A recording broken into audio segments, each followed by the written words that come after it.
Hello, and welcome back to the tastiest edition we've ever had of the Fine Dining Podcast. I think I'm ruined for food for life now. Well, I think the function that this served is it tells us what a 10 out of 10 food really is on this journey, so now we can be better calibrated to rate mediocrity, which is exactly what we do. This is the podcast where we are looking for the most mediocre restaurant in America. And Mastro's pretty clearly not mediocre. Decidedly not that, yeah. But hey, I'm going to say we deserved it after putting ourselves through Sizzler. That was rough. You deserve it just after the steaks you've ordered on this podcast. It was about time that you had one that was worth having, which you did. And after this, I don't think I ever need to have a steak again at one of these places. You're Same retiring for you. steak. You're retiring steak. Yeah, I mean, unless we go to like a Morton's or a Ruth's Chris or some other or Laurie's or steak chain. We're just going to retire steaks until we go to a place that serves steaks. I think that's a good idea. At least steaks in this sense. If it's like cut up steak and it's in a salad, sure, I'll have it. But that's a different dish. I don't know about steaks in the future. Are we ever going to get a better chain restaurant steak? Probably not. Probably not. So for those of you listening for the first time, in this show, we're trying to find you the most mediocre restaurant as some sort of measuring stick. We got to define what's right in the middle so that we can all have a point of comparison. Yeah, we want to make it easy for you. So is it better than Applebee's? That's the test. That's the litmus test. Cool, it's good. If it's worse than Applebee's, it's objectively bad. Right now, Applebee's sits at a 5.02 out of 10. We can do better. We can get more mediocre. And we are evaluating these places based on their atmosphere. Based on their service. And based on their food. Yum. Of course. You're like a hybrid of our own podcast and Red Robin. Now, this episode in particular, neither of us chose Mastro's. Our guest from last time, Vivi Wen, chose Mastro's for us. It was a peace offering. Because I picked Sizzler, but I picked Sizzler knowing that she was going to be a guest with us, and she really likes Sizzler. And so she felt like, oh, I put you through that. I guess I'll pick Mastro's so you guys can have an actually good steak. And we did. Oh, we did. It was a great time. We appreciate apology accepted, I guess. I don't know if it's like an apology, but it's definitely like a little, here you go, treat yourself. And you guys should treat yourself to more episodes from us. We do have a Patreon. We'd love it if you went and checked it out and supported it. Give bonus episodes every month, the extended version of our Yelp from Stranger segment, all sorts of stuff. It's worth going to. Fine dining party of two. But in the meantime, our table is ready. Your table is ready, follow me. Have you tried our chicken breast? Serving pancakes and ribs, I recommend the spaghetti. We're here to satisfy, not to impress. Your table is ready, complimentary butter and bread. These walls have road signs, knick-knack, cowboy hat, good luck cat, autographed guitar, some crap from your city. Behold the tchotchke of mediocrity. Fine dining, just fine dining, fine dining. Letters on the sign are shining, neon flickering, irregular timing. Identify the perfect 5 out of 10. Fine dining, fine dining. First impressions. We're going to do it right from when we pull up. There's a valet, like a mandatory valet. And I get into a panic because I had a punishment from the You Must Bowl.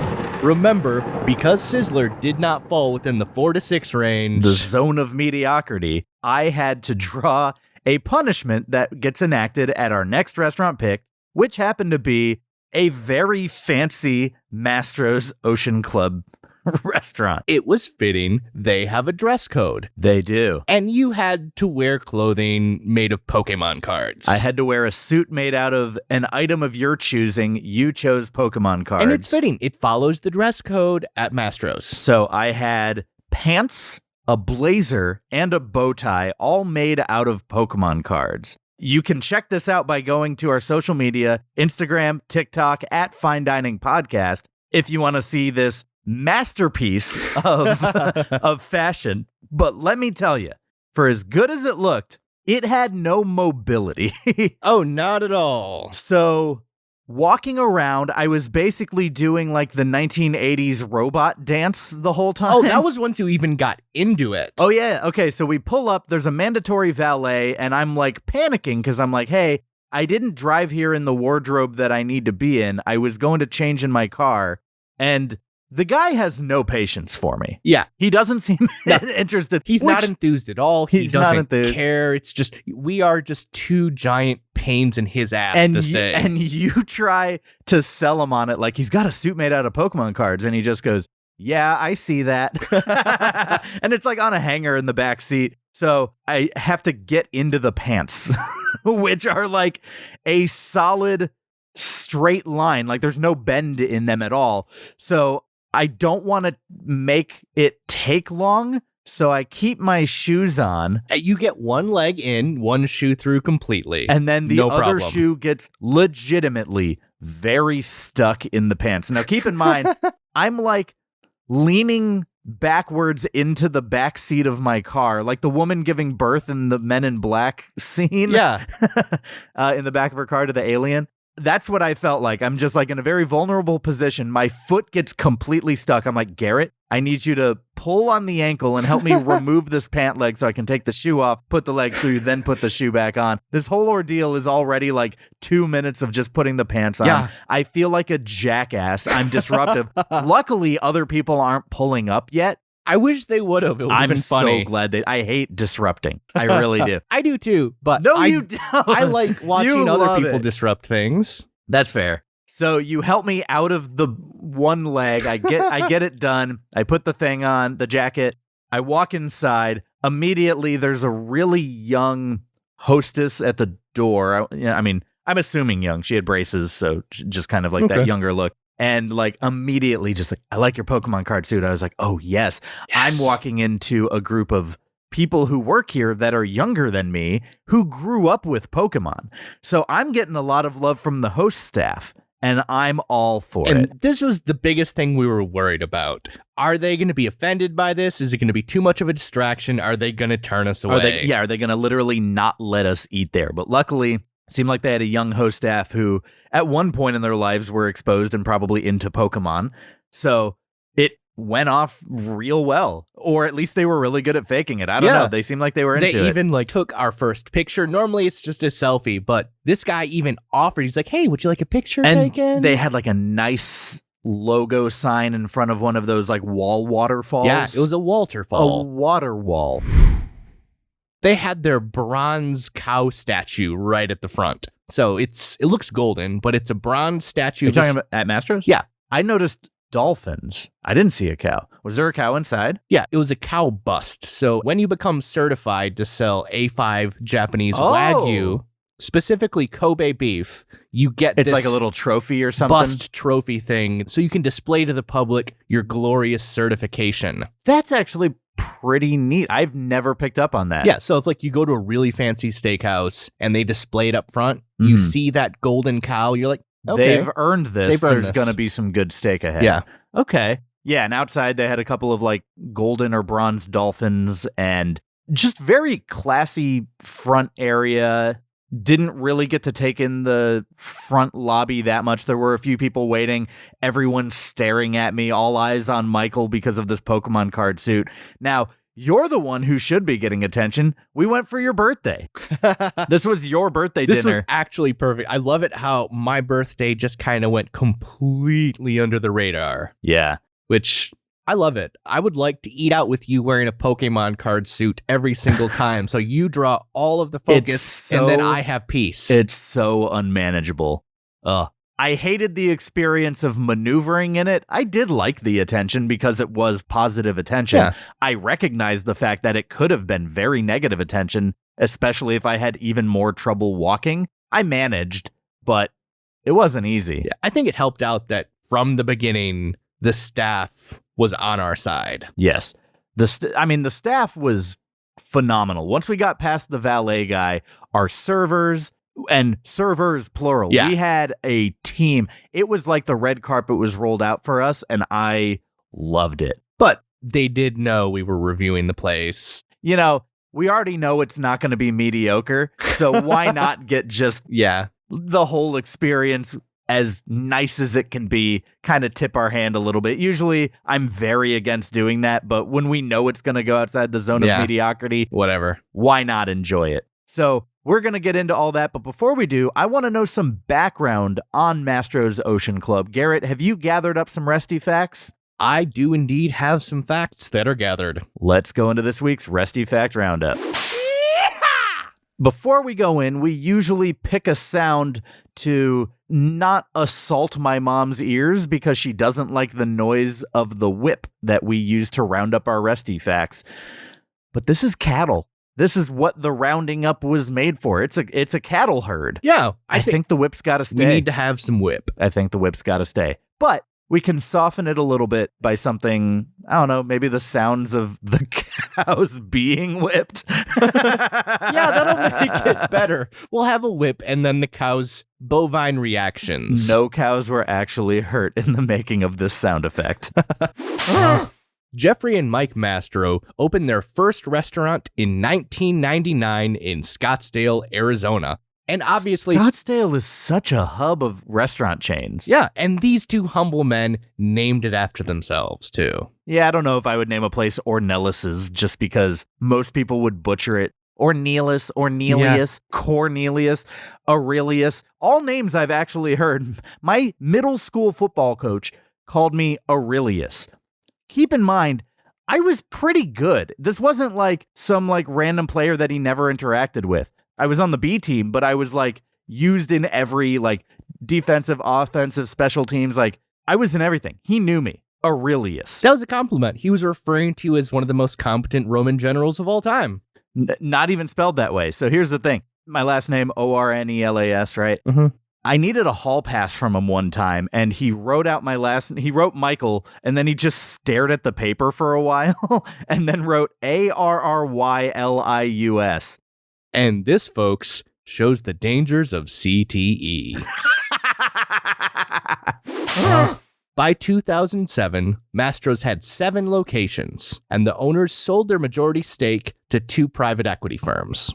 I want the majority of stake in this restaurant. I do too. Oh. Okay, tell me about this new firm. This was short-lived. So in 2013, Landry's purchased all Mastro's properties. So a different steak company? Yeah, and Landry's also, they own the Rainforest Cafe, Bubba Gump Shrimp Company, Joe's Crab Shack, Morton's, obviously Landry's. So they're in a lot of the steak game. Yeah, they are Tillman Fertitta's company based out of Houston. Gotcha. They also own the Golden Nugget casinos. Golden Nugget. Oh, I was mixing it up with Golden Corral. I was like, what? Okay.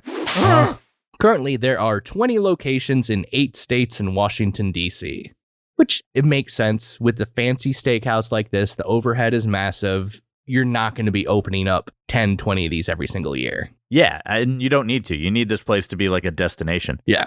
That said, I know there's a bunch in the Southern California area. There's Newport, there's Beverly Hills, there's Malibu, Costa there's downtown, Mesa. Costa Mesa. Thousand Oaks. So 6 of them are out here. That's wild. According to Landry's president and CEO, Tillman Fertitta, the difference between the Steakhouse and Ocean Club locations is the latter having a slightly larger menu and more seafood options. We went to an Ocean Club location. And we got some seafood. We got some really good seafood. We did. Yeah. The Houston location boasts a 20,000 bottle wine inventory. That's a lot. Therefore, they are the winner of Wine Spectator's Grand Award, which there Is this a quantity over quality thing? No. It's both, actually. It's you just have a lot of wine. Congrats. In the 40 years this award has been in existence, only 97 restaurants have received it. Okay, so a little over 2 a year. So it's pretty prestigious. Yeah, but only 35 restaurants have received the prestigious This Is Way Too Much award. And I'm sure Mastro's will get one a little bit later. Oh, they will.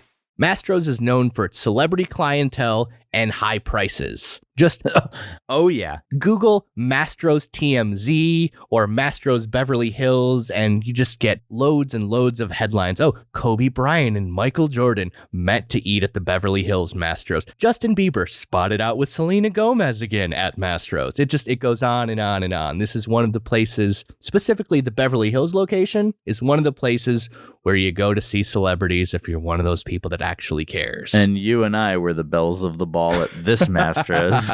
And even then, the specific one we went to, that was one of Kobe's favorite places. In addition to these things, it's really known for its dress code. Yep, which I abided by faithfully. Mastro's enforces a strict upscale dress code.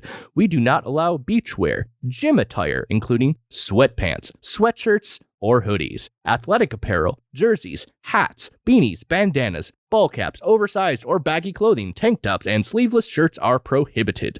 No excessively revealing clothing will be allowed. Clothing emitting offensive odors is not permitted to be worn anywhere on the property. Ooh, I'm glad they didn't smell the inside of my Pokemon card suit, because that thing had a musk. That thing had a musk. So speaking of this dress code, in 2018, the Beverly Hills location made TMZ news for turning away a Spurs basketball player's girlfriend for her short skirt. And I saw the video. It was like a cocktail dress, whatever. Interesting. I would expect that to fly there. I would expect to see that there. Later, after speaking to the general manager of the location, they made an exception. But initially, the doorman was like, nah, fam, that's too short. There was a door guy at this one, and he just kind of laughed as I walked by. I don't know if you noticed that. I didn't notice. Yeah. Earlier in 2018, a Steelers player was denied entry due to wearing sweatpants. And eventually, he ended up getting in by buying a pair of pants off of Paparazzi for $100. I thought you were going to say off of Papa Roach. No. I was like, I would never wear Papa Roach's pants. So, literally, he traded pants with a TMZ cameraman. That's funny. I'm feeling more and more proud that I managed to get in with this concoction. Yeah. I found another story of a former Real Housewives of Orange County alum causing a scene at the restaurant by wastedly filming herself trash-talking the couple sitting at the table next to her. Great. Who were also on the show. Oh, great. I love the idea that this is a place you go to see real-life beef. I mean, A5 beef. Yeah. Yeah. Mastro's also recently made the news when a member of the 2023 NCAA men's basketball national champion UConn Huskies claimed to get food poisoning from the calamari he and teammates ate there the night before a game. No. And he still played despite food poisoning. Well, all right. Yeah. And okay, Mastro's disputes this claim heavily. Yeah. Because they say the entire team ate there. Others had the calamari, and only this one player got sick. We didn't poison you with our calamari. We poisoned you with something else. Speaking of sickness, Mastro's Wikipedia mentions a COVID outbreak and the first Omicron variant in the Coachella Valley centered around the Palm Desert location in 2021. I got COVID from Mastro's. I went to the Beverly Hills location April 2022, I think. And there was no spacing between tables at all. I was literally bumping elbows with the people on both sides of me. Of course you got it then. And I genuinely felt uncomfortable, which is a big reason why I was like, let's do the Newport one. Because I've been there before, and I remembered it being a little bit more spaced out, more booths. We didn't get a booth, but they have some there, and I have no idea how I would have managed sitting in a booth with this jacket. Oh, God, that would have been hilarious. They also made news in December 2020 as one of the LA restaurants, the Malibu location to be precise, to defy the county health mandate to cease dine-in service. Obviously, with their butter cake containing 2 full sticks of butter, health is not your main concern when you go here. That's fair. One last note. I found this and it tickled me. Yeah. The headline is 12 Vital Places to Find Single Cougars in Arizona in 2023. I love this already. By Brandon Wood, men's dating coach. If you're seeking cougars, head to Scottsdale Mastro's. And this was his write-up describing the location. It's like a big cat rescue there. If you're looking for a great place to take a date for dinner, look no further than Mastro's in Scottsdale. This seafood/steakhouse restaurant is well known for its food and atmosphere. The ambiance is very upscale, perfect for impressing that sophisticated older woman. And if you don't have a date yet, you're in luck. They have a full bar. This is well known as one of the best places to meet cougars in Arizona. That's so specific. If you do check out the bar area, make sure to dress appropriately. Mastro's is a very upscale place, and you don't want to look like you don't belong in this classy establishment. That's funny. The one drawback of Mastro's is that it's expensive. This probably isn't a great place to go on a nightly basis, but if you have some cash to burn, make sure to check this spot out. Why are people creating a list of where you pick up cougars in the entire state of Arizona to begin with? You gotta know. You gotta know. Is this like geriatric back page? Yep. And that'll do it for this week's Resty Fact Roundup. Atmosphere. Okay, so as we're led to our seat, and again, I'm robot walking, we pass that nice water wall, the waterfall wall. Waterfall. We go to this bar area with like dark ceilings. Yeah, and it's a really sleek, dark, classy bar. it looks like they're not chandeliers, but it's like orange light circles overhead. That looked real sleek. I was a fan of that vibe.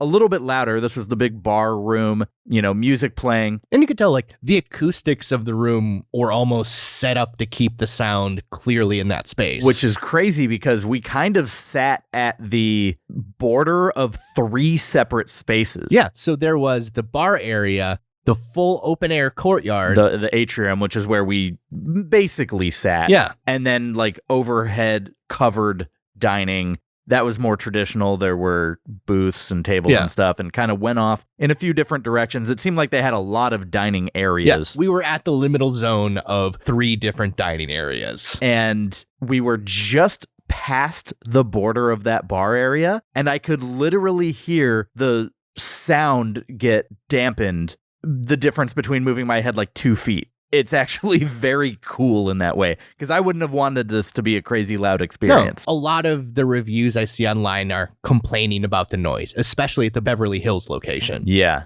I thought the noise level was perfect. Even once the live music started later, it wasn't too loud at all. No, it wasn't too bad. They had live music. They were like setting up. You and I were kind of finishing our meal, and I could see them like, oh, there's a pianist and some microphones and a guitar player. Let's wait it out. Let's hear some of this music. Mm-hmm. We'll talk about that in a little bit. But in the meantime, we sit down. There's this open air atrium. There's a tree right in the middle. A real tree, not a fake tree. A real tree. And actually, speaking of that tree, one of the servers told us, I thought a pretty fun story. Yeah, and the thing is, when you see a tree in the middle of a restaurant, is your first thought, let's climb it? Not at a Mastro's, like a psycho. So she was telling a story about how she had 2 tables specifically kind of near this, center atrium area. One of them was just a group of guys from the Midwest. And another group of housewives, like Orange County Housewives. Yeah, like, the TV show. The reality show type. And apparently they were getting real boozy. And this is a normal occurrence here. And started, like, climbing the tree and, like, hanging from it, I guess. And all the, like, Midwestern guys did not know how to react because that's just not how people carry themselves. And rightfully so. Yeah, you were thinking that's not how people carry themselves in the Midwest, but that's just not how people carry themselves. Right. And they were like taking pictures like it was like this big tourist act that they were seeing. And in a way it kind of was. So I don't know. It made me laugh. There's like not Christmas lights, but like kind of that style of wrapping lights around some like fencing with greenery behind it. It's well landscaped. It's lush. Paintings of jellyfish and stuff like that, really digging into giving you that ocean feel. You get a nice view of Newport Beach Yeah. out the window. We weren't up against the window in our seating. But we could still clearly see the ocean. You can still clearly see the ocean. So it's a very nice, relaxing. The fact that we didn't have to deal with like the fluorescent lighting that you get in a lot of chain restaurants is very nice. It was just an enjoyable place to be. I will say my Pokemon card suit was making my life difficult in that once I sat down, the cards going up my calf were digging into the back of my knee, and I just didn't have circulation from the knees down the majority of the experience. But I think it was worth it. You were the true center of attention at this restaurant. There were so many patrons taking pictures of just you. Yeah. How often do you go out to eat and random strangers take your picture? If you're a celebrity and a regular at Mastro's, I'm sure it happens. To me, never. Well, there's a first for everything. There's a first. I did have to take the jacket off and put it on the back of my seat Yeah, because you just couldn't sit. it would have been impossible to write notes. It would have been impossible to eat, which I know the point of the You Must Bowl is to punish me and make things inconvenient.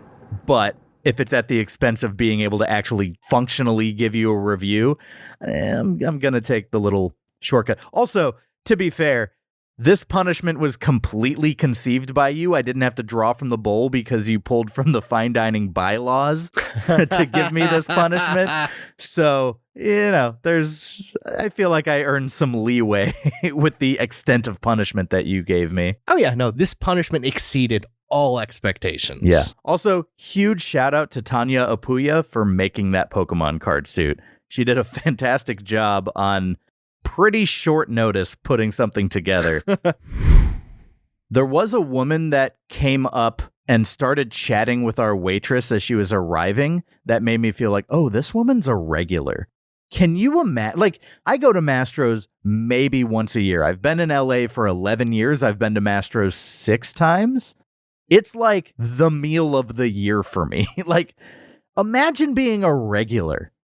To be fair, she did look like a cougar. I bet if you own a home in Newport Beach, you can afford to be a regular. Yeah, it just seemed wild, the idea that it's like, oh, I'll have the usual. So you're walking out of there spending a minimum $200 every time. Yeah, minimum. We don't really talk about prices and stuff too much, but let's just say This without wrecked our alcohol, wallet. this was very expensive. I can't imagine what alcohol would have doubled this bill. Can we talk about the alcohol guy? Yes, like, oh man, They the had like Cavassier dude. Yeah, so there was like a sommelier with a giant bottle of Cavassier in this huge crystal bottle. And a big metal syringe. It looked like the thing you use To inseminate horses? Yes.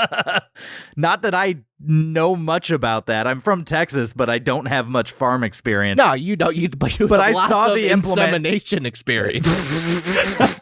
I saw the implement. I'm like, I feel like I've seen that on like when those I think I've Bravo seen this on shows on like, accidental videos. No, when you see those shows on like Bravo where it's like City Girl goes to the country, they always do like an insemination bit. Oh, God. I guess. Yeah, I don't Oh. know. It's like, you want to really experience the country? Knock up a horse. Cool. Yeah. Anyways, that's what they're using to take the drink out of the Cavassier and put it into the little glasses. And I'm just like, I hope they washed that. Yeah. This guy looked like a stereotype of a butler. Yeah. He had the fancy white gloves on. He had that kind of suit with tails. I think this guy would be a hitman in another life. Oh, for sure. He had that vibe.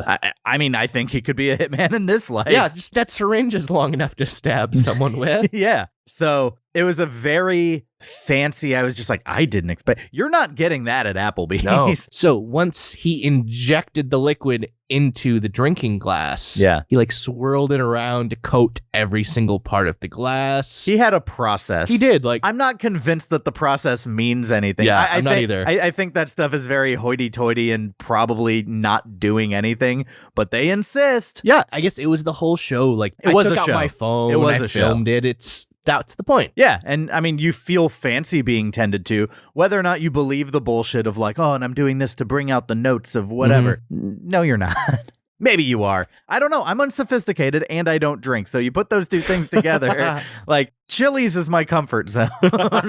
So yeah, maybe I'm just jaded or something. But Hey, any listeners out there that consume alcohol that you need to be fed with a giant bull semen syringe, like tell us. Tell me who you are and what you're like. Yeah, like what's the joy of this? Yeah. Now, one thing I did notice on the table, and this is a bold statement by the kitchen, no salt or pepper shakers. There was no ability to alter the taste of your... I mean, I'm sure you could ask and they would bring you some, but it's a very cocky statement to be like, no, we're going to get this right. Yeah, that's the way they should do it. I was surprised we even had the option for our meat cook temperature. Really? Yeah, I was almost expecting just to go there, order the steak, and they serve it to you as they intend. I'm never surprised because it's, to some degree, a safety thing. Different people have a different sensitivity of their gut. Different people can handle different things. I do understand, like, you don't want to ruin the meat. Like, if someone ordered it well done, they should have, like, a hitting policy in place where they can just be like, no, and then whoosh. Exactly. Like, either that or just take them out behind the restaurant, put them out of their misery. Have Cavassier guy. Yeah. Yeah. He uses that syringe, jam it into their neck. That's what he does. He takes out the people who order well-done steaks. We finish up our meal, and the music is starting. And I feel like they're trying to ship us a little bit. They're playing like, kiss me. It's just like setting a real mood. And I was just like, am I supposed to kiss you on the mouth right now? Yeah. It feels like I am. Think we have to kiss. And so we did. And it was, we're together now. Yeah. No. Sorry, Aubrey. Sorry, Joyce. Yeah. This is how they find out. But one of the things I did notice, one of the songs that they were playing, I didn't recognize the song, but on like a reliable every 8 beats, there was a dinging sound like one of those hotel lobby bellman summoning bells that you that hit. was consistent through the first verse, through the bridge. Yeah. And then like later in the song, it starts getting inconsistent and it's like off the beat that you've now come to expect. And you can tell someone's just adding the sound effect. And I'm just like, what's going on over there? What's going on over there? What's going on over there? Should I worry? Should I care? What is going on over there? Michael, what's going on over there? I think it's like some sort of mixture between a Pavlovian establishment and trying to like turn you into a sleeper agent, or maybe even wake up the sleeper agent within you. Oh, is that a signal for the sommelier to start murder? Or maybe it's a way to train us to be like the sommelier, and as a group, we take out people who order their steaks well. That's what it is. Because I feel like I lost time. I feel like I looked at my watch, it was like 7:35, and then I looked at my watch like a minute later, and it was 7:48. And I'm like, where did those 13 minutes go? And I believe it. This is proper Pavlovian training. We have amazing steak. That's given to us. Yeah. Shortly after, we get the sound of the bell. So forever, we will think best steak of our lives and bell. Which best means steak, bell. Which means I'm willing to fight for steak. Yes. I'm willing to kill for steak. And I think in 13 minutes, everyone in this restaurant teamed up and murdered someone who ordered a well-done steak and disposed of the body and went back to business as usual. That sounds efficient. Yeah. And the musicians are in on it. I wonder if the musicians are behind it. Maybe the musicians were there to cover up the noise of the murder. Oh, that would make sense. It's also why that one song was the only one I didn't recognize. All the rest were like hits and stuff like that. I don't want to wait for our lives to be over. You know, Oh, that that's really fitting. I think that was subliminally training us to end lives. Yeah. I don't want to wait for my life to be over before I take someone else's life. I don't know, but that's definitely what was going on over there. What is going on over there?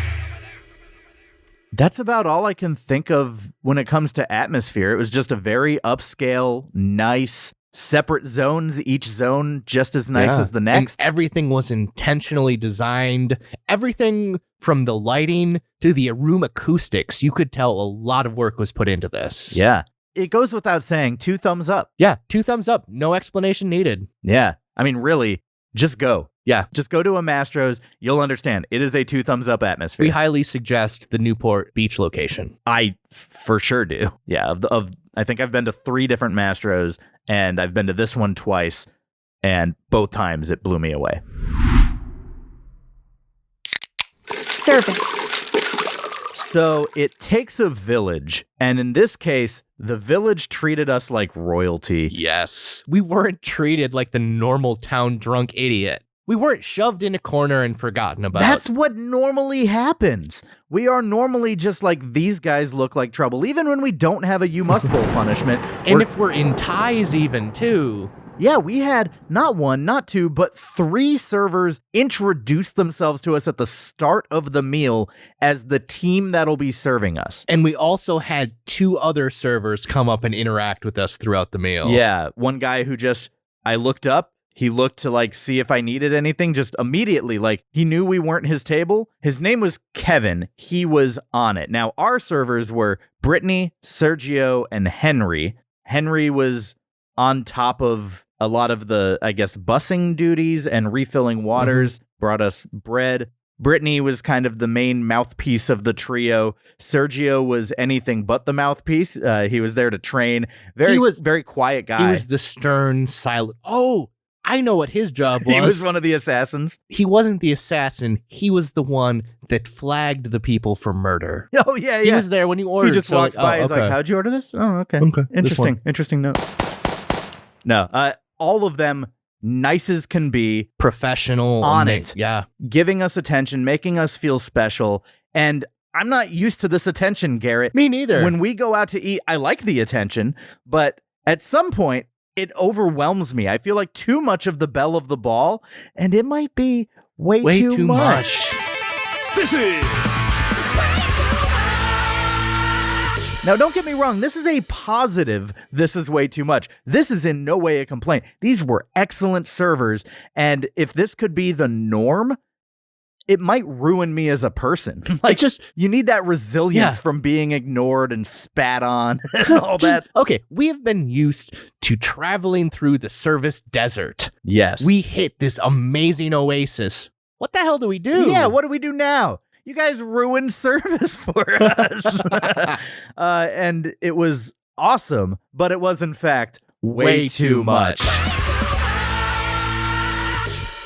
That is not a real complaint in any way. No, not at all. This was the best. This is like a NASCAR pit crew of service. Yeah, this just experts. The best service of my entire life. They're just always eyes up, looking for you. Do you need something? We're throwing so much praise on this, but I want to impress how authentic everyone was, too. They weren't putting on server acts or anything. These seemed to be really authentic humans that enjoyed what they were doing, or maybe not enjoyed, but they were at least passionate about it. They were trying to make sure you had a good experience. Yeah. Brittany said the slickest thing I have ever heard a server say to me. She was like, yeah, if you guys need anything, just grab my attention. I don't have anything else going on.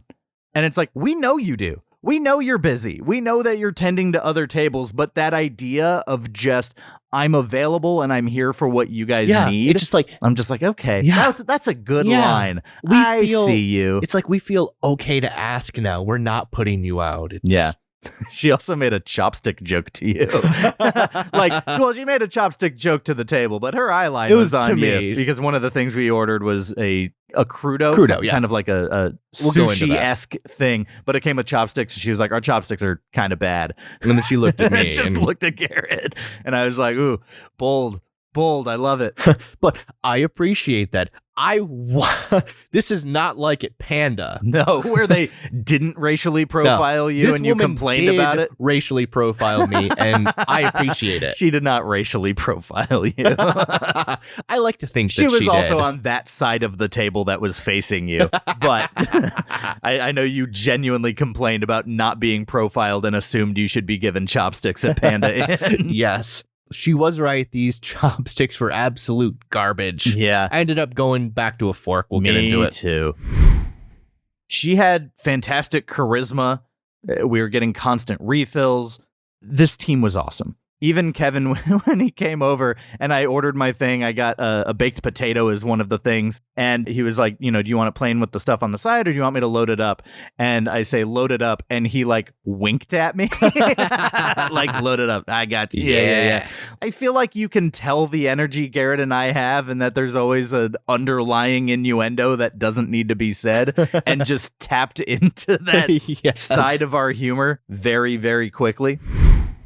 There was also a thing, so I did place a drink order with him, and this was the only knock-on service I had, is it took a while. It seemed like they forgot about it. But I noticed a moment when Kevin walked by, and I saw him do like, how people like count on their fingers, or like you can tell they're kind of talking to themselves and like doing something with their hand. I do often in public to avoid conversation with humans. Yeah, and I could tell he was kind of doing like some self-talk to avoid me flagging him down. When you make peripheral eye contact with somebody? He made peripheral eye contact with me. You were the cleavage that he was checking out. Yes, I was cleavage. He was trying not to look directly into me. And I think he could tell I'm about to flag him down. He speeds past. Okay. But I'm not mad about it because I can tell from like his little hand math that he's doing. I swear I heard him say under his breath, "Where's his drink?" He comes back a minute and a half later, and he's got my drink. It seems like he was literally walking by just to do a check, saw something was wrong, went, fixed it himself. That overcomes any delay of the drink issue that I might have. Just that prerogative that he took to make sure that it got to me very quickly after. Good on you, Kevin. Yeah, I feel like at this place, everyone's eyes were open. Yes.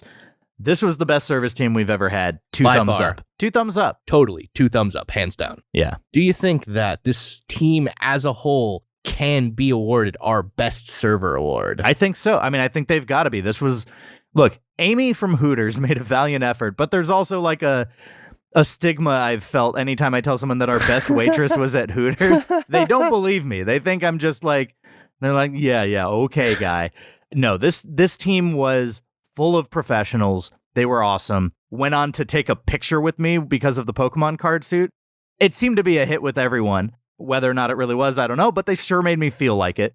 Took a picture. She's like, I've waited on Michael Jordan, Kobe Bryant, LeBron. I don't know. She listed like some celebrities, some basketball players. She's like, the only people my kids cared about were when I took a picture with these Instagrammers who open Pokemon card packs. So the fact that I now stand above Michael Jordan to her kids.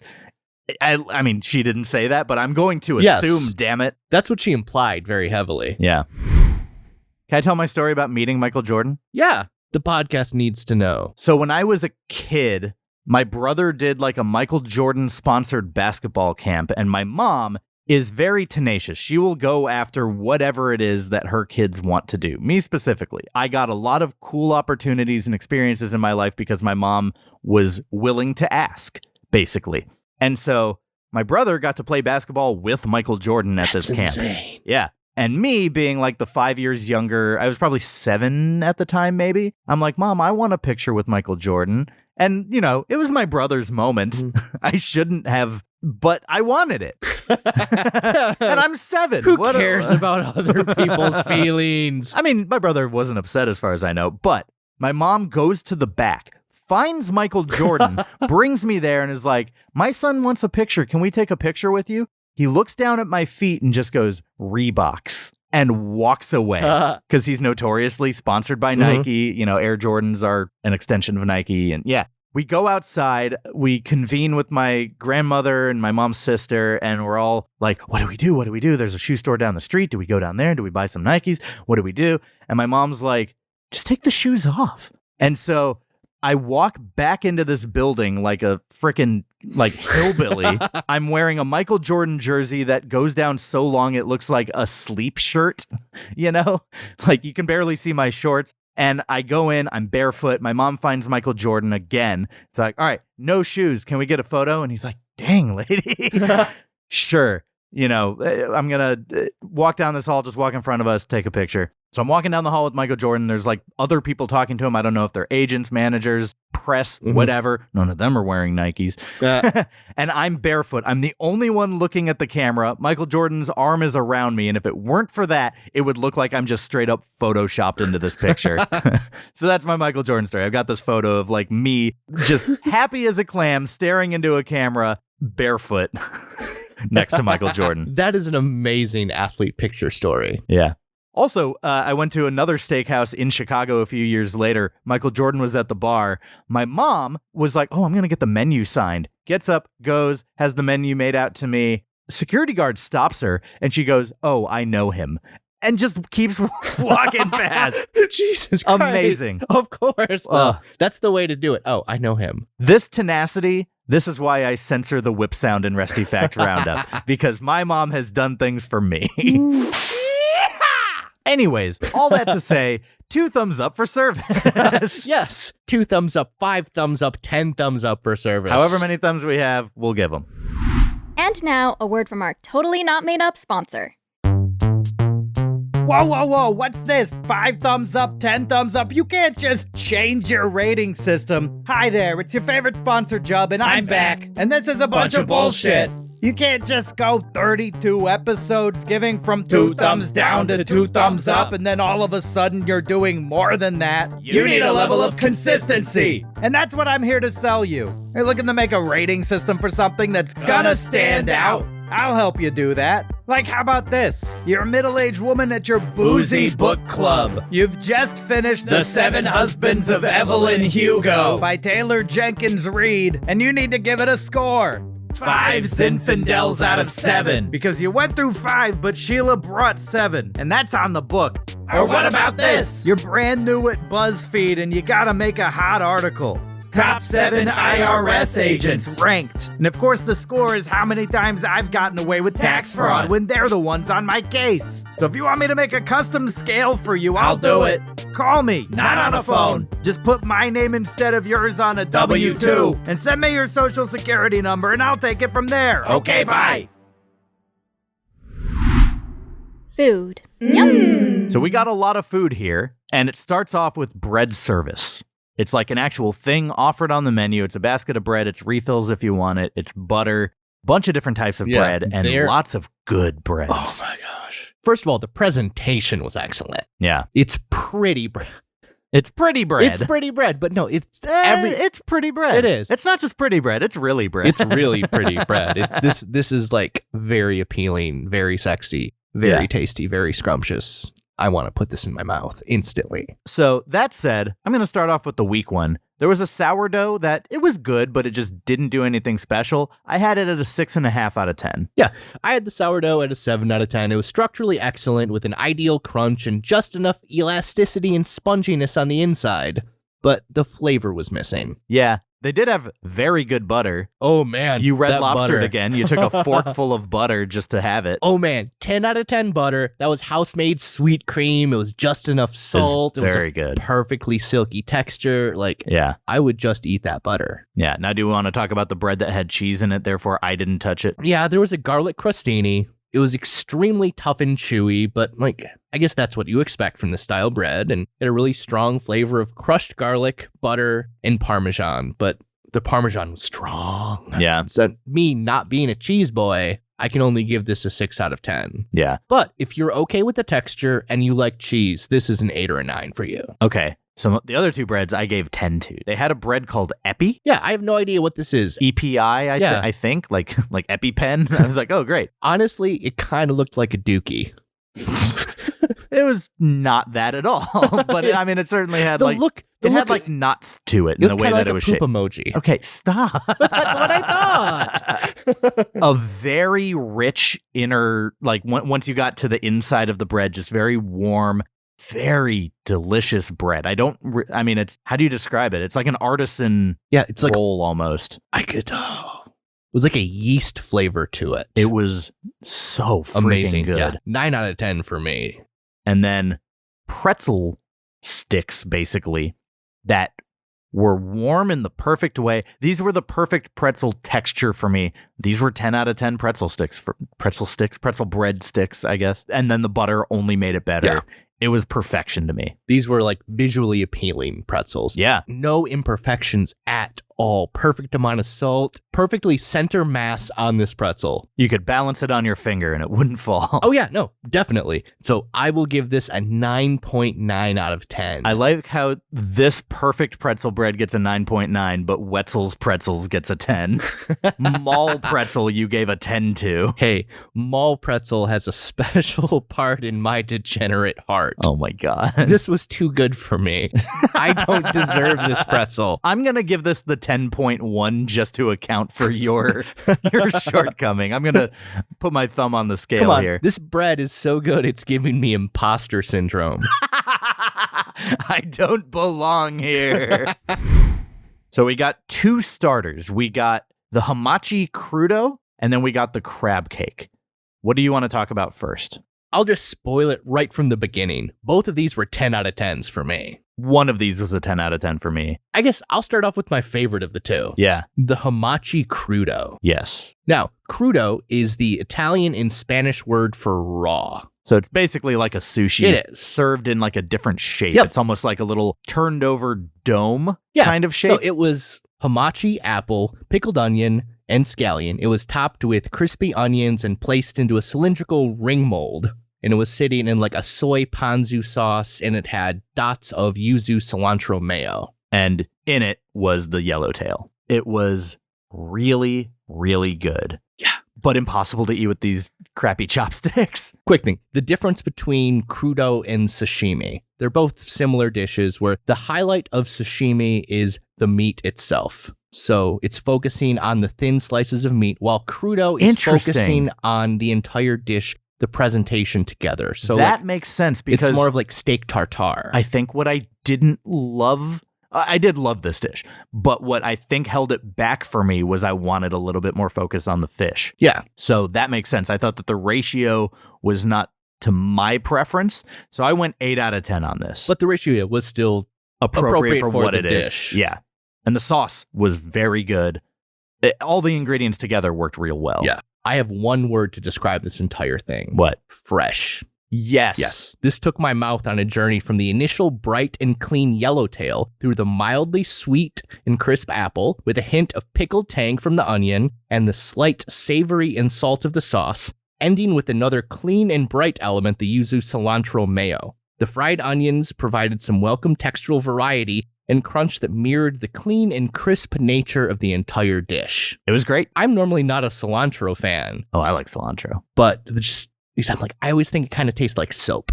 And apparently that's a genetic thing. Yeah. Certain people have the gene to where it tastes that way. To me, it does not. But it worked for me. Just that clean Just that little hit soapy, that really soapy worked. fish. And that's 10 out of 10 for you? That is 10 out of 10. So 10 out of 10 for me were the crab cakes we ordered. These crab cakes had avocado, microgreens or whatever, lemon, a remoulade sauce. It all came together so freaking well. This was the best crab cake I have ever had by a pretty substantial margin. Same here. You squeeze lemon on it. The avocado added so much. The greens themselves were delicious to where the crab cake was gone and I'm still sitting there just like bowling over the the greens into my mouth. It was so tasty. And I was like, everything together was so great. How can you make a fried food fresh? I don't know the science of it, I don't but know what the do we science know? either. We go to shitty like restaurants. That's what we do. The idea of great food is beyond us. I know, there were just so many different flavor elements, like the tartness at the end from the lemon. Maybe that was it. Just Yeah. we're not smart enough for this food, guys. Yeah. 10 out of 10 for me. Perfect 10 out of 10, yeah. We got 3 sides between us. 2 different types of potatoes. You got the garlic mashed potatoes. And you got a pound baked potato. The 1 pound baked potato, and then we got Brussels sprouts that had like this Steak bacon is what they called it. Yeah. So the Brussels sprouts themselves, I thought were a little undercooked. They were just a little tough. They're fresher and crisper. I see the choice they make. So you're pairing this with extremely rich, savory, fatty meats. So a lighter, crisper Brussels sprout pairs appropriately. I didn't get crisp on this. I did on mine. To me, it was like a like a toughness, but not a Okay. crisp. I love a crisp on Brussels sprouts. They weren't bad, but it didn't set my world on fire. But the steak bacon that they put in just Yeah. these giant chunks of thick bacon Yeah, like pork belly chunks. were fantastic. They were such a good addition. Now, I'm not going to factor this into my rating, but I will say when I recooked these later, because I took some home, 10 out of 10. That said, what I was served at the restaurant, just for being a little too firm, 7 out of 10. Yeah, and I'm about in the same range with you. I'm going to go with a 6.5 out of 10 just because of the less char and less grease on it. Like, I want some heft to my Brussels sprouts. Right. Now, speaking of heft, a 1 pound baked potato, fully loaded, complete with a wink from Kevin. So it was supposed to have like sour cream, which I'm not a fan of, cheese, not a fan of, but I like the chives, I like bacon bits, and I like butter. I feel like because I didn't ask for the other two things that had dairy on it, I think they assumed I didn't want butter or a lot of butter. So it was way drier than I expected and wanted. It was still good, but another 7 out of 10 that could have been higher. Again, I took a lot of this home, and when I remade it later, I put the desired amount of butter on it, and it was fantastic. It was way better. I would believe that they shied off on it because everything else is not light on the butter. Right. I got the garlic mashed potatoes. Which is just a reliable heavy hitter. Yeah, always. But these were so silky and creamy. Every single bite had garlic flavor. That's something I don't get in garlic mashed potatoes all the time. It's like you'll hit like a vein of garlic, Yeah. but it's not distributed correctly throughout typically, but these were. I didn't even see chunks of garlic. This was like a purely emulsified garlic or something mixed into the potatoes. Yeah. They have very good garlic mashed potatoes at Mastro's. Yeah. They're regularly what I get. So I'm going to give these ones a 9 out of 10. Yeah, I went 8.5 out of 10, largely because I just didn't eat that much of them. I'm sure like the rating would have gone up if I consumed more, but I kind of waited a little bit. They had cooled a little because it was your side. I will say the way they serve them, they always bring it to you and then they scoop it out and scoop it onto your plate for you. And it feels a little splashy sometimes, and it doesn't leave the best plated presentation when you're looking at them. Like our photo because we always take photos of all our food, our photos of the garlic mashed potatoes look like a half-eaten, like leftover. I don't mind the process of them putting it on the plate, but as far as a presentation standpoint, it doesn't look fantastic. No. But looks are deceiving. We don't look fantastic, and we're delicious. Speak for yourself. That's fair. I'm not delicious. You've been left on the counter and you were supposed to be refrigerated. Yeah. I neither look good nor am I tasty. Yes. Okay. So now the steaks. the entree. I got an Australian Wagyu ribeye. And I got a Japanese Miyazaki A5 New York strip. Now, what's the difference between them? I mean, other than the cut of the strip versus the ribeye. Basically, everything starts with the marbling. That is the most important part of the steak. It determines if it's a good or a bad steak, pretty much. There are 3 grades of American steaks: Select, Choice, and Prime. And they're Prime from, is the best, Yep, right? they go from least to most fat. Okay. Yeah. Select, that's bullshit, pretty much. I have no other way to describe that other than bullshit. And Choice is that's what you're going to get at your average supermarket. Maybe if you're lucky, Sizzler will have something that good. Probably not. They probably have Select. But Prime, the best grading of American meat, that's what all your fancy steakhouses are going to have. Yeah, And yeah. Mastro's does have all, at least Prime meat.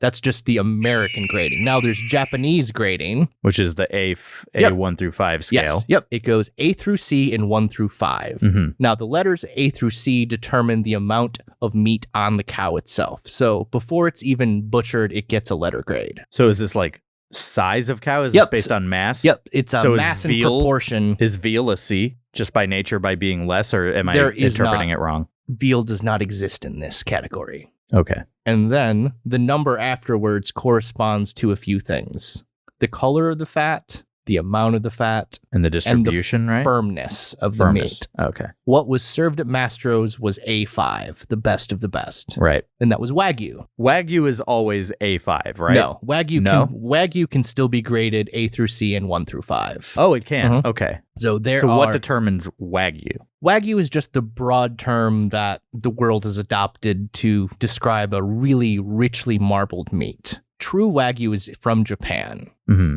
The Wagyu cows are bred in special farms. They're given really luxurious, fatty lifestyles. They get massaged.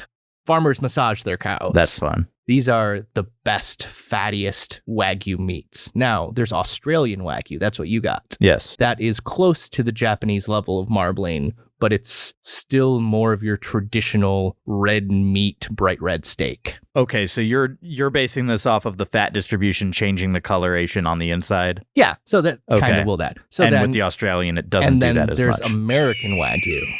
That is even farther from the original Japanese. American Wagyu is a cross between a Japanese Wagyu cow and like a Black Angus cow. Interesting. So it's still fatty and marbled, but less so than the Japanese version. But it's more fatty and marbled than your traditional American steak.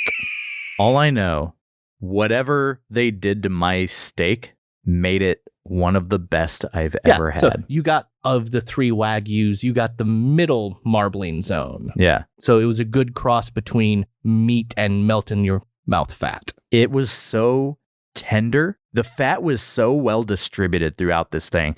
It was delicious. It was easy to cut. Nothing on it was tough. There was not a single bad bite. Usually when you get a steak, there's always a spot or two where you're like, I could tell I got like a tougher spot, and you forgive it. You're like, whatever. That did not exist on my steak. I ate every square inch of this steak, not in one sitting. I took some home, and unfortunately, I am not of a cook at home, so it wasn't as good the second time. But man, that first bite, I entered Flavorvana. My eyes rolled back in my head, and I needed a Garmin to pull myself back into reality. And I asked for a little bit of char, and I thought the char on the outside was perfect for my liking. It wasn't too much, but it added just that texture, a little bit of that burn mark taste. Yes. Just a little bit. This is a 10 out of 10 steak for me. I wouldn't call it the single best steak I've ever had, but it's probably top 4.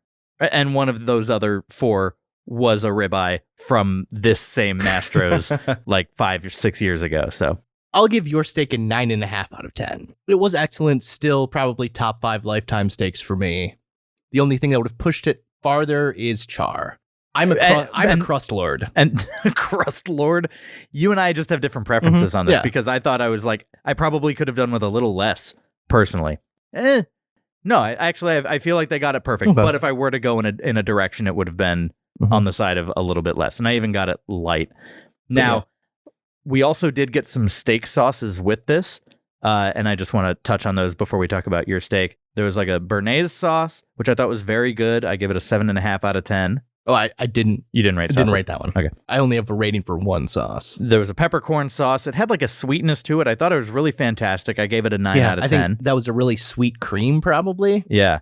And then there was like a horseradish sauce. Horseradish, yep. It was horseradish. Horseradish is so good, though. I really like it. And then what was the other one? Bone marrow butter. This was, they took their 10 out of 10 butter already and added more savory to it. Uh-huh. Oh, my God. The idea of bone marrow freaks me out. Bone marrow is just pure meat butter. So add meat butter to amazing butter, like butter orgasm. Maybe I'll try it next time I'm out. But yeah, the name scares me. I'm not the most adventurous eater. Mixing that with the mashed potatoes. Oh, that was amazing. Putting it on my steak was amazing. I would just eat this. I mean, we have established in the past that you will just eat cups of butter. You did it at Red Lobster, you psycho. So I got the 10-ounce Japanese Miyazaki A5 New York strip. It was a 10 out of 10. Best steak of my life. The flavor profile for this was it wasn't for me. I still had it rated very highly. I thought it performed very well. But as soon as I took a bite of my steak and your steak, I felt like I ordered the right one for my liking. And I ordered the right one for me, too. Yeah. I liked that cutting this was zero effort. Like, the weight of the knife was enough. I didn't have to put any pressure on. Yeah. And the crust was delicate. It almost felt like bacon. It had that really... like a crumble element to it. Give to it. It's like the fat rendered just perfectly. Uh-huh. And when I bit in, it literally just fell apart and melted in my mouth. Yes. This was just... Okay, stop. Like, I don't Put- know how to describe Put any- your pants back on, like, Garrett. my teeth go into it and it just disintegrates. Yeah. Just this very good. glorious meat butter falls apart and just runs all over my mouth. We're not making food porn. Stop it. It's just taking me to that place right now. The savory and refined beefy flavor didn't overstay its welcome. I think that's what you're picking up on. Like, I would have expected this to be a lot stronger, lingering, greasy flavor. Mm-hmm. But as soon as I swallowed it, my palate was clean and ready for the next bite. Nice. Also, the portion was reasonable. Any more just would have been richness, and this was just the perfect balance between portion and decadence. Sure. I will have this steak again. One day. One day. You have it on a pedestal. It's like the rose inside the glass thing in the Beauty and the Beast. Yes. You just have that steak, and it's just like it keeps me alive. Moving on, before we get to dessert, I did order that drink that Kevin brought to me. They called it Mastro's Punch. It had orange and blackberry in like a martini glass. He came out, shook it up. It had bubbles. I think that- it was dry ice. Yeah. It kept creating bubbles for like 15 minutes consistently. Did he tell you to not drink the dry ice? He never said the word dry ice. You're the I'm one assuming it's dried ice because I don't know what else would have. would have done that. Yeah. Yeah, I don't know either. But very fun, very fruity. I give it an 8 out of 10. I'd get that drink again. Mastro's Punch, tasty. And then we got to the part that, I mean, this is going to factor into service as well. You and I were debating the desserts. Butter cake, lemon blueberry butter cake, or something that doesn't have dairy because I have to be in the car with you after. And as we were debating which one to get, our waitress, Brittany, called an audible. They had a plate brought out that had Happy Birthday Garrett written on it, and she got us both the butter cakes, and one of them was on the house. So we got to try the lemon blueberry one and the standard one. And boy, were these fantastic. Like, this place is known for the butter cakes. All of the research I'm doing on this place point right to the butter cakes. Yes. I gave 2 10 out of 10 ratings to both of these. I did too. They are the best desserts we've had on the podcast. By far. By a pretty nice margin. Yeah, this was fantastic. And, you know, it was very nice that it had the happy birthday stuff to it. I think they could tell that you don't like the attention because they didn't sing to you or anything. Yeah. They put a candle in, kind of left it to us. Which was nice. Kevin was telling us that they import the ice cream from Chicago Daily. every day. That's crazy. Yeah. But okay. Yeah. Which it was special. It held its shape. It didn't melt as quickly. Right. It was Very amazing. good vanilla ice cream. And the lemon blueberry infusion was kind of the main difference between the two. But like, even without it, the standard butter cake, I think I preferred a little bit more just because it had that more pure butter cake flavor. But they're both 10 out of 10. Fantastic desserts. There was a really crisp shell around the butter cake. Uh-huh. What they do is they put sugar on it and they brulee it when it's done. It is such a great way to do it. And by the way, I was a little bit mad that we got 2 butter cakes because I was so full. You and I were debating, do we do a dessert? Like, we always do a dessert, but man, we've had so much steak. We've had such big portions. We had the crab cakes, the crudo. We had a lot of stuff. Yeah. We were debating, But we do had we to. even get a dessert? And then they bring us 2. And I'm like, But they're like, hey, don't worry. This is great with coffee the next morning. Yeah. And my God, it was. it was, yeah. No, I took the regular one. You took the lemon blueberry one. I just popped it in the oven the next morning. Ooh, the crisp shell returned to it. I popped Oh. mine in the air fryer, and it did work. It was good. Also, I got a shot of espresso. Yeah. So, things I like about this, they automatically made it ristretto. So, what that means, it's a shorter pour on it. It's more concentrated with a smaller volume. I like that as a default. Sure. That was good. It took a little too long to come out to the table, in my opinion. Mm. I like my espresso just to be steaming hot, right out of the machine, right to the table. It's not like you were waiting too long, but it No. cooled too long. It cooled too long. I think it might have waited up by the bar for maybe a minute or two. Mm-hmm. There was an acceptable amount of crema on it and it had a mild, slightly buttery, nutty flavor. Oh, sorry. Speaking of crema, they had house-made whipped cream with the butter cake. And also just 10 out of 10 10 whipped out of cream. 10, yeah. I tried it. It was, I oof. piled it on when I made it back the next day. All right, sorry. Back to your espresso. The espresso, 6 out of 10. it could have been better if it was fresher, or if maybe I'm expecting too much with this. But I'm kind of disappointed that they don't have like custom roasted beans. Oh, I don't know. These were illy beans imported from Italy. Okay, cool. Decent bean, but I don't know. There's something about when you go get a shot of espresso and the barista's like, hey, we just roasted these beans special the other day. What do they taste like? What do you think of our roast? How do we do? Like, I went to an old coffee shop for every new batch they did. They let me taste it. Like, oh, this one's more buttery than the last. I like this. Go to one fancy restaurant and all of a sudden, Garrett, you're just like, why didn't they have a hand torch at my table and roast them in front of me? No, I'm actually a huge coffee snob. I know. It's Garrett's a fussy little boy. Garrett's a fussy little boy. Baby, Garrett's a fussy little boy. Garrett's a fussy little boy. Okay, 2 thumbs up for food. Easy. Yeah, easy 2 thumbs up for food. Like, I don't see the need to dwell on this. This is the most 2 thumbs up food ever. This may be the best meal we're ever going to have on this podcast. We'll find out. But Yeah. I don't see this being dethroned for a while. Yeah, I don't either. So we got to attach a score to this place. Before we do, let's go to Yelp and see what other people are saying in this week's Yelp from Strangers. We need a little yelp, a little yelp, a little yelp from strangers. A 1-star, 2-star, 3-star, 4 or 5. So get a little yelp, a little yelp, a little yelp from strangers. A little yelp, a little yelp. Give us those complaints while you literally whine and die. Yelp! All right, this is Yelp from Strangers, our segment where we go to Yelp and read out our favorite 1, 2, 3, 4, and 5-star Yelp reviews from the very location that we dined at. At which we dined? That's more grammatically correct. Yes, the exact location at which we had our meal. You're a loser. 3-star review. I'm going to start us right in the middle with a 3-star review. This is from Ida C. 2 months ago.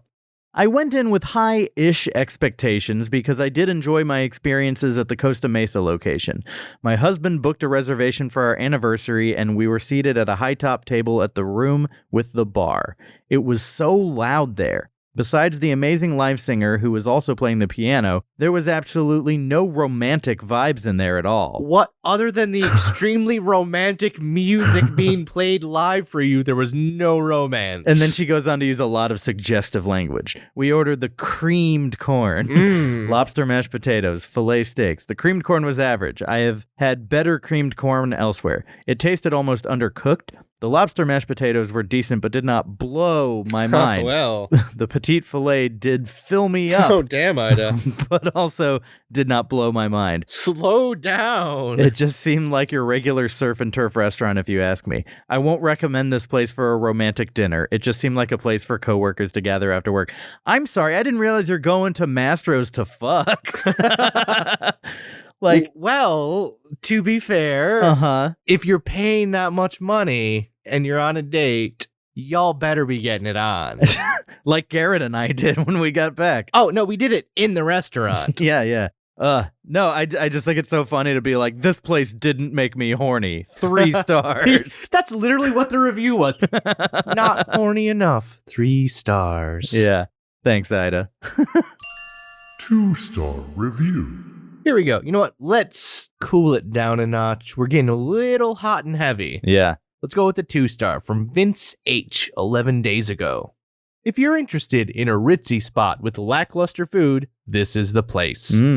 It sells itself as a higher tier restaurant and it looks the part on the surface, but the food itself lacks it. The ambiance is so loud and the music being played doesn't fit the surroundings. Our waitress was about the only thing that was redeeming. We had sides of mashed potatoes, creamed corn, and Brussels sprouts on the side with our entrees on a plate. We were then served the sides like children. And the man splattered the sides all over the meat and plate. Just why? Not to mention, half the sides were so runny, so now our steaks were drenched in creamed corn and mashed potatoes. That just sounds kind of gross. Yeah. The steak itself was a perfect medium rare, but they served the steak on a blistering hot plate, so about 5 minutes into eating my steak, it was almost well done. There's no way. Yeah, that's an absolute lie. Yeah. What a joke. You're a joke. You're a joke, Vince H. Got him. The sides themselves all lacked any sort of flavor. Rather unfortunate for such an upscale place and prices. I will say the sides were across the board the weakest part of the full meal, but almost everything else got 10s from me. So Yeah. it's kind of, just enjoy the food. Yeah. It's good. You can go download our full Yelp from Strangers segment at our Patreon. The link for that is in the description of this episode, or you can go to patreon.com/finediningpodcast. And we're now offering a 1-week free trial, so what do you have to lose? Go check it out. People have wild opinions, and we get to read oh so many of them. Thanks. Final rating.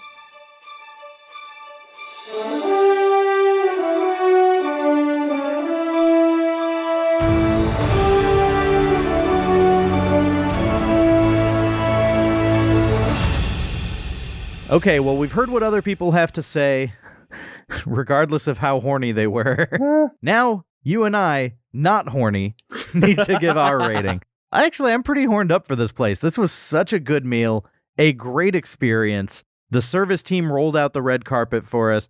Great ambiance. Far and away the best meal we've had. Best place we've been. 9.56 from me. Wow. Don't even act surprised. No. Yeah, this was It was a good. fantastic restaurant. We came into this expecting, okay, this will be above 9. Yeah, And it was. We were right. All of these, say, horny Yelp reviews, they got me a little worked up right now. Yeah. I was also pretty worked up at the restaurant. This was... You were moaning so much. This could potentially have been the best meal of my life. Really? It's close. Yeah, It's getting there. It's up there for me. The best service we've had on the podcast. Yep. The atmosphere was as great as it is. And the food, oh my God. Put that voice away. Stop with your boner voice. Give me a score. Okay, 9.34. This is very sexy. 9.34. So, when we put those together, Mastro's Ocean Club goes on the tchotchke of mediocrity at 9.45. Wow. Easily supplanting our previous leader, Rainforest Cafe, which feels silly to say in the same breath as this. Hey, they're both owned by the same parent company. Is that true? Yeah. Oh, Those are the Rusty facts. I didn't hear Rainforest. I thought I said that. I zone out half of what you say.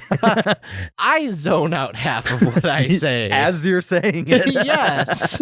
All right, well, clearly this was not in the 4 to 6 zone of mediocrity. Not at all. I had to wear a Pokemon card suit at your behest due to the fine dining bylaws. There needs to be a punishment. We need to go to the You Must Bowl and figure out what we're going to do at the next restaurant. But here's the thing. Vivi, our guest from last time, is the one who selected Mastro's. So she should be the one to be punished by the You Must Bowl. But we're not going to do that. Actually, you know what? If we ever have her on again, She's getting punished. she's going to get a You Must Bowl punishment. Yep. She won't know it's coming unless she listens to this. So good chance she'll know. So I am going to actually dig into the fine dining bylaws. Once again, the thing you used. Oh, you know those exist too? I do know that they exist. Is this the Garrett. first time you've ever opened them? No. In fact, it is the second time I have opened them because I made some revisions. What? You're not allowed to do that. I absolutely am. Fine Dining Podcast Bylaws, Article 1, Section 1, Sentence 1. Did you change the first sentence? I changed literally how it opens. In the event that a restaurant is selected by a guest, the You Must Bowl punishment defaults to Garrett. Objection! Overruled. You can't just go and change the bylaws, let alone the first sentence. You're not even... The Garrett- bylaws no longer explain who or what we are or how we do things. It's just turned into, let's punish Garrett. Yes. Draw from the bowl. Fine.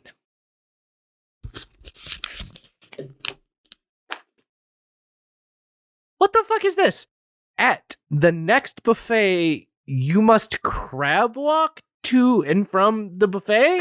What? Is that like you get down on the back of your hands Yes. and you like waddle forward? How? Okay, so I understand the process, but how am I supposed to get the food from the buffet back to the table if I'm crab walking? Am I supposed to just balance this on my stomach? Balance it in your teeth? I don't know. This sounds like your problem to figure out. Does that sound familiar, Garrett? I Does think that it sound like does. what you said to me last time? All right, well, I guess we got to figure out where we're going next time. And you know what? If I win the headline game, I'm going to pick a buffet. I'm going to make this come to fruition immediately. So let's figure out where we're going next, and we'll play the headline game. The rules of the headline game are as follows. Garrett will present 3 headlines to Michael that include this week's restaurant. They can be made up, or they can be actual headlines. If Michael can correctly guess if at least 2 out of 3 are real or fake, he will get to select next week's restaurant. However, if Garrett stumps him, he'll select again. Are you ready to play, fellas? Yes, I am ready. And just to clarify, since the You Must Bowl punishment defaulted to you, so does providing the headline. So, at the very least, you've got home field advantage. Okay, number 1. Driver who crashed Tesla into Mastro Steakhouse on El Paseo not injured, firefighters say. That feels too perfectly constructed to be a real event. I'm gonna say false. Okay, next one. I feel like you put a lot of work into crafting that. A grave mistake. How a Mastro Steakhouse dinner changed the course of one-star athlete's career. I'm also gonna say false. Okay. Number 3. Man arrested after stealing raw steak from Costa Mesa Mastro's, Orange County Sheriff's Department reports.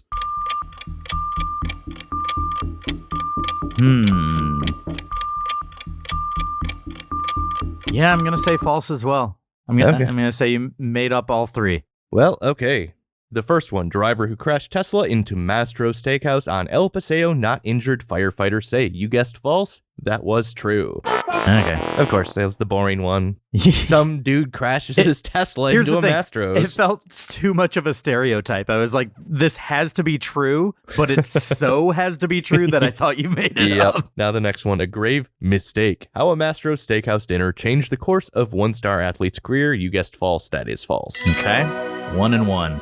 And the last one, man arrested after stealing raw steak from Costa Mesa Mastro's, Orange County Sheriff's Department reports.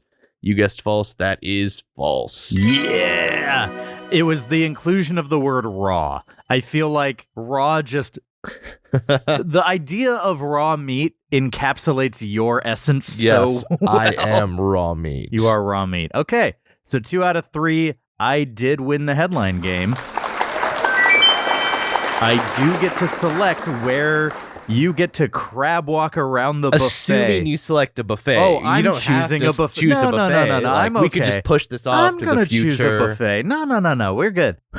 Well, we need whiplash. We already got whiplash from Sizzler to Mastro's. We got to whip it back. Remember Gaddytown? I don't want to remember Gaddytown. Remember Gaddytown. Spend No. some mental energy No, right I don't. now I picturing want yourself back no in part of Gaddytown. that memory ever again. We're going to go to as much of an equivalent as I think Los Angeles can offer, Shakey's Pizza Parlor. Okay, I've never had a bad Shakey's experience. Although I've never eaten there in person. I've gotten delivery from them. Yeah. And, okay. Well, they do have like a little arcade. Doesn't compare to Gaddytown's arcade. Okay. They're a much smaller footprint, or I guess handprint in your case. So you're going to have to crab walk to and fro the buffet at Shakey's Pizza Parlor. I imagine I'm going to be spilling a lot of pizza on the floor. Don't make this their problem. You figure something out. I just okay, so I've got a plate on my stomach as I'm crab walking. I have to stay really still or else that thing's just going to tip off. Oh, I hope you can be really still. All right, well, that does it for this week's episode of the Fine Dining Podcast. We did not find the perfectly mediocre 5.00 out of 10 restaurant, so we do need to keep looking. Don't forget to follow us on our social media at Fine Dining Podcast on Instagram, on TikTok. Send us an email, finediningpodcast@gmail.com. Send us anything you like. Check out our Patreon for more episodes. We're making new episodes every month. Last month, we did the LA County Fair, which we actually put some of that episode out for free because it was such a massive undertaking to, I guess, experience all we did and tell those stories. Well, we didn't find it. We'll see y'all next time. Have a fine day. The search continues. We still need the perfect five. The search continues. Like and subscribe. The search continues. Our journey did not conclude. The mother effing search continues. Write us an iTunes review. And hey, while you're at it, why don't you go ahead and make it 5 stars, huh? Come on. Follow us on TikTok. The same on Instagram.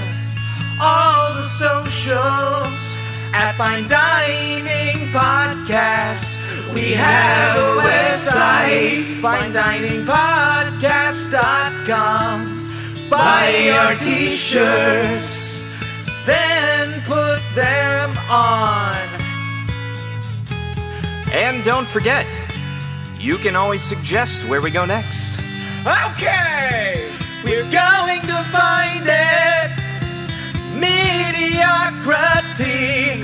The search continues. See you next week.